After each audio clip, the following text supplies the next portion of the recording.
Hi everyone.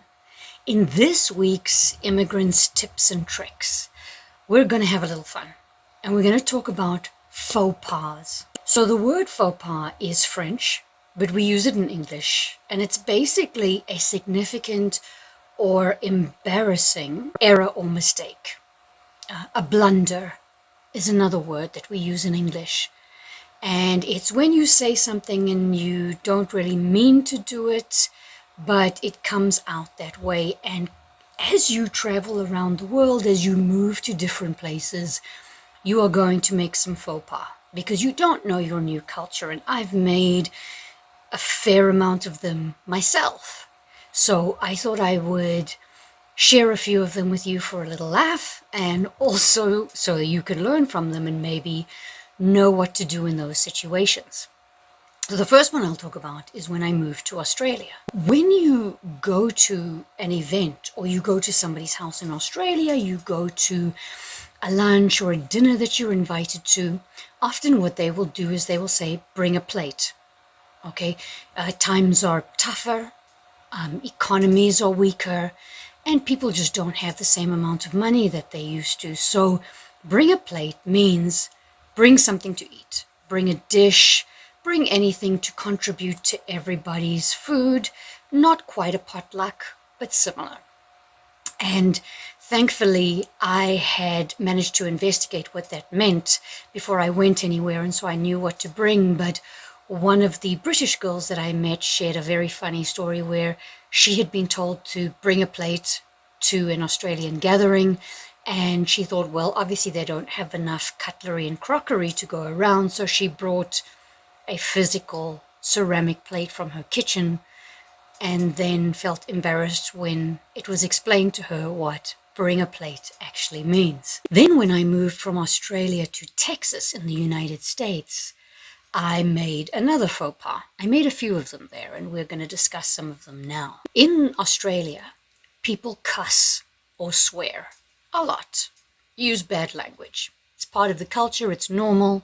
You hear it in meetings, in offices, and in the streets, and in coffee shops and restaurants and homes, everywhere. It's just normal part of Australian culture. And I had been living in Australia for 10 years. So I met some new friends and I was chatting to them and I used a few cuss words. And then I found out later that Southern culture, Southern hospitality, doesn't exactly allow cussing and swearing in public until you know people very well.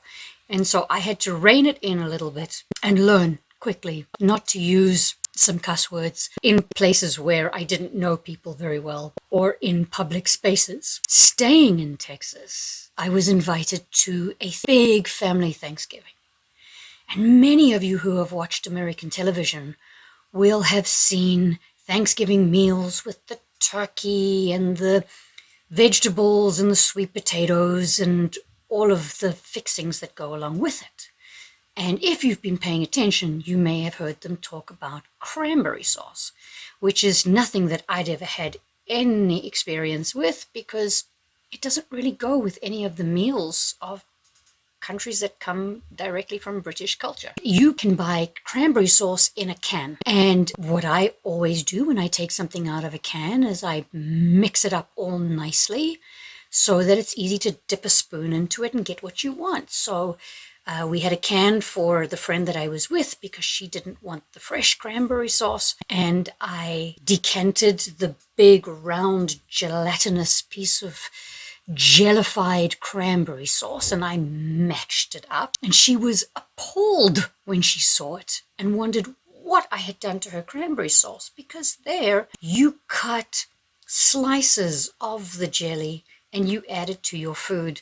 And she was mortified that I had not known the correct way to serve cranberry sauce. The last faux pas that I made was actually done in Canada, but it was done with Turkish people. And I'd spent 3 months traveling through Turkey just a few months before this happened, and I hadn't experienced this. I have a lot of Turkish students and a lot of Turkish friends, and I love them, but I'd never been in this position. So my Turkish friends were living in my city in Canada for a year while one of them was studying. And they paid for coffee and cake for me when we went out. And I wanted to give him back the money that he had spent on my treat. So I rifled around when we were somewhere else and I tried to give him the money, and he refused to take it and seemed a little bit insulted. And I found out he eventually explained to me that you do not give Turks money. And when I checked with some of my other Turkish friends, they said, yes, especially men. You don't give Turks money when they buy something for you. You pay for something else in return. It is considered very rude to try and give a Turkish person money instead of just buying something for them. Okay, if they lent you money and you need to pay it back, that's fine. But if they buy something for you or spend money on you, you need to return the favor. I hope you enjoyed a few of my little faux pas moments as I have traveled and moved around the world. And I will see you in a couple of weeks for another video.